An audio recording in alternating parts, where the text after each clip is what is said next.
গত 2 মাস প্লাস সময়ে আমি দায়িত্ব নিয়ে বসার পরেও আমি দেখেছি বিএমইটি থেকে কিছু ছাড়পত্র পেয়ে যায়, বাট সেটা আসলে প্রপার চেকিংটা কোনো কারণে হয় না। এই ধরনের ঘটনা আমি দেখেছি। আমরা এটা নিয়ে আলোচনা করেছি মন্ত্রী পর্যায়ে। আমাদের এখানে যেহেতু যারা ইনভলভ তাদের সহ এখানে নিউ সচিব অ্যাপয়েন্টেড হচ্ছে কিছুদিন আগে, আমরা এটা বন্ধ করতে চাই।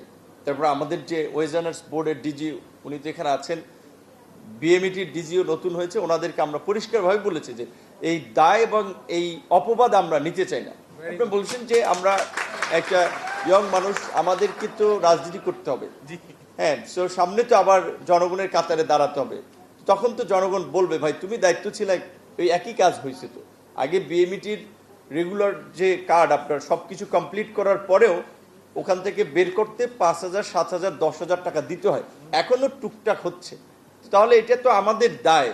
যদি আমরা বলি যে আমরা জানি না বা আমরা বন্ধ করতে পারতেছি না, তাহলে তো সেটা ব্যর্থতা। যদি না পারি তাহলে আমাদের এখান থেকে সরে যাওয়া উচিত।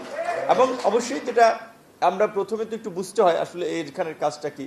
সেটাই আমরা যদি মনে করি যে আমি ব্যর্থ হচ্ছি, তাহলে ওই বিনয়ের সাথে প্রধানমন্ত্রীকে আমি বলে দেব যে আপনাকে ধন্যবাদ, আপনার প্রতি কৃতজ্ঞ, আমাকে একটা দায়িত্ব দিয়েছিলেন, কিন্তু এখানে থেকে আমি কাজ করতে পারছি যদি আমরা না করি। এটা আমি ইতিমধ্যে মনে স্থির করেছি, আমি সমস্যাগুলো ফাইন্ড আউট করেছি এবং আমি এটা জনপ্রশাসন আমাদের যে আপনার প্রতিমন্ত্রী ওনাকে বলেছিলাম আমার ব্যক্তিগত কোনো চয়েস নেই যে এই কর্মকর্তাকে আমার এই জায়গায় দিতে হবে। আপনারা কিছু ইফিসিয়েন্ট এবং অনেস্ট অফিসার দেন, কারণ আমাদের এই মন্ত্রণালয়ের এই 2-3টে জায়গা খুব গুরুত্বপূর্ণ, বিএমইটি, ওয়েজার্নার্স বোর্ড, এরকম জায়গাগুলো। আমি কিছু আগে একটা টেকনিক্যাল ট্রেনিং সেন্টারের কথা বলছে, আমাদের 104টা আছে, আরও 50টা হবে, আরও বোধহয় 40টা হবে।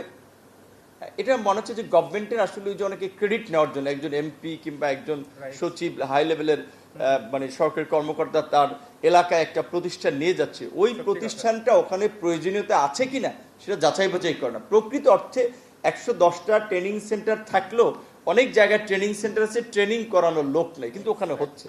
আবার এই যে সংসদ অধিবেশন হয়েছে, আমাদের অনেক এমপি ডিউ লেটার পাঠিয়েছেন, কিন্তু প্রকৃত অর্থে এগুলো যদি যাচাই করা হয় তার ওখানে এই ট্রেনিং সেন্টারের দরকার নাই, কারণ উপজেলা পর্যায়ে এত লোক এই ট্রেনিং সেন্টারে ট্রেনিং করার মতো লোক নাই।